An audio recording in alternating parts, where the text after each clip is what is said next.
Welcome to Walks on the Wild Side. I'm Scott Walker, and in this video I'm going to be out photographing grey seals during the pupping season. So let's get straight to it and take a look at some photos.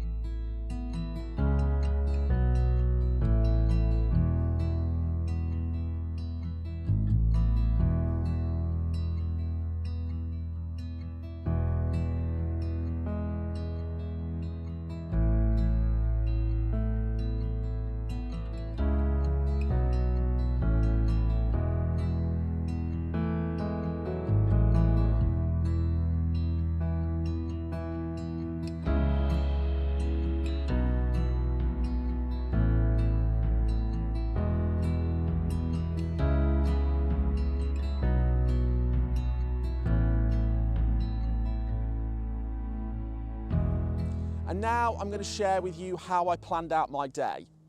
If you're a regular viewer of this channel and you saw my last video on photographing new locations, you'll know that I shared the app Clear Outside. So let's bring up Clear Outside now, and you can see that the forecast for today meant that there was very little cloud first thing. So I was hoping there'd be quite a bright golden hour. There was also no forecast for frost, but the temperature was really low. So I knew there was a chance of a frost, and as I drove down here I could tell that it was going to be a frosty morning.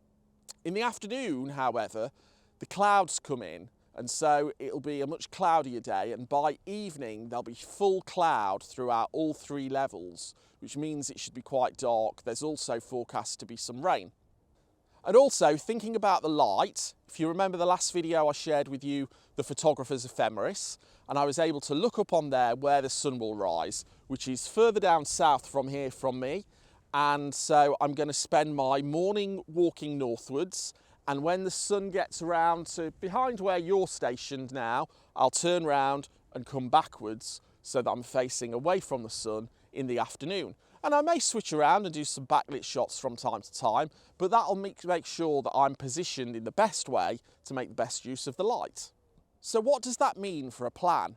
Well, I wanted to make the most of the golden hour, but knowing that there was a chance of a frost meant that the golden hour might be less golden. So typically on frosty mornings, the atmospheric conditions mean that that bright orange sunlight is a little bit muted. And sometimes the golden hour doesn't appear to last as long. And so what I wanted to do was, instead of using my long telephoto lens that I usually use, I switched to another lens. Let me show you.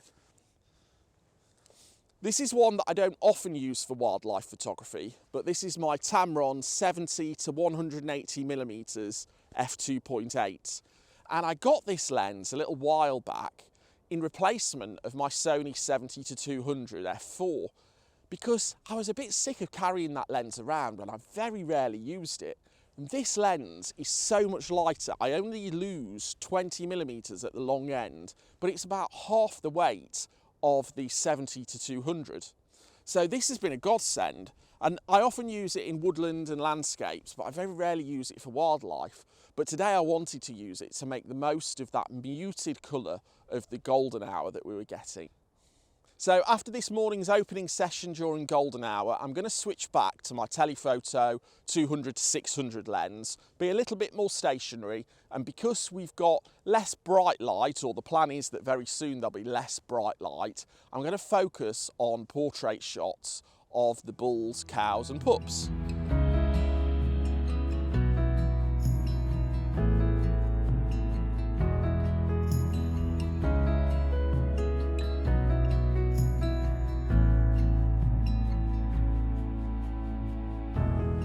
So my number one tip for you is get down low, as always, but hang fire if you can't do that, because I've got some more tips coming up.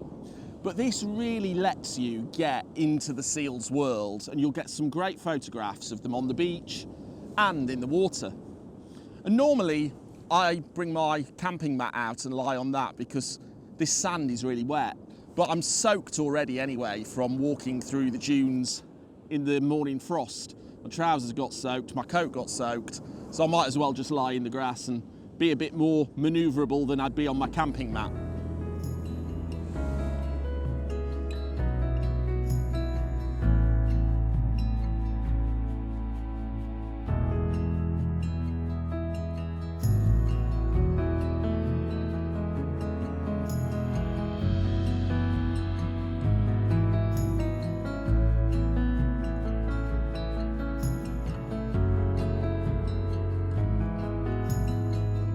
Now, a question that I often get asked is, what do you do if you can't get down low? Sometimes that's because of a physical ability to not be able to be low. Sometimes that's because of a location issue that means you can't be low.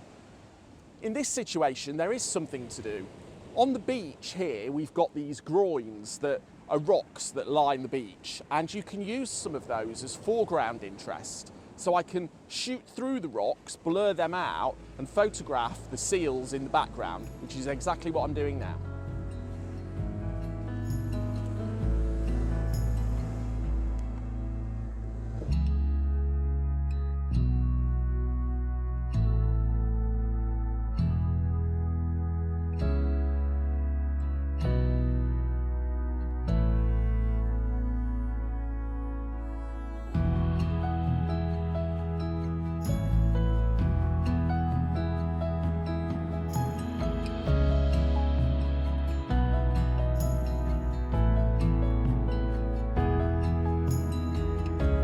Now, something that you may find really useful when you're on uneven ground is to have some kind of plate-based tripod. And I use the Platypod. This is the Platypod Max, and it should be able to handle any camera with a large telephoto lens. And I'm using it because the ground I'm on here is very uneven. It's got these feet on it, which you can screw to different heights that allows you to level the plate. Then you can put any kind of tripod head on it, ball head, gimbal head. Gimbal head is probably the most useful, and you're perfectly level for when you're shooting, and it gives you that little bit more stability so you can drop your shutter speed a little bit. And I'm using it at the moment to, I'll just turn the camera around. I'm photographing this big fella over here.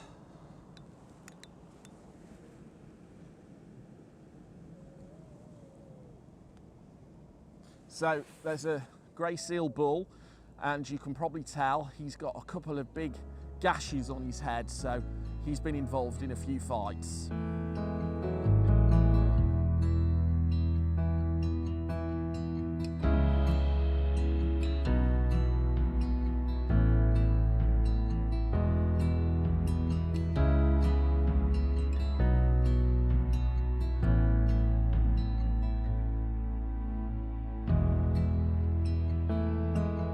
Now, another tip to help you in two respects is to use the dunes next to the beach.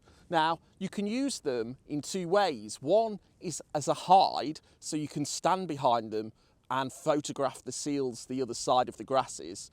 And another thing is, if you are one of the people who struggle to get down low on the ground, you can do this type of photography stood up.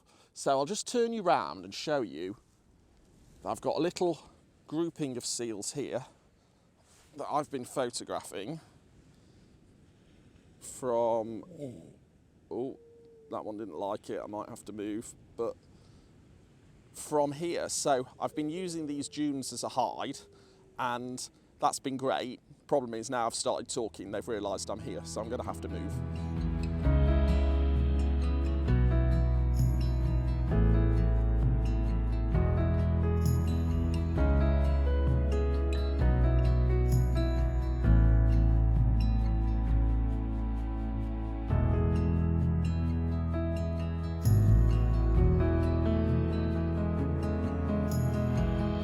So if grey seal photography interests you, I have previously made a video on this. It was one of my first videos on YouTube, so it might be a little bit cringeworthy, but there's a ton of information in it about grey seals and where to find them around the British coastline. So if you'd like to watch that, click on this link.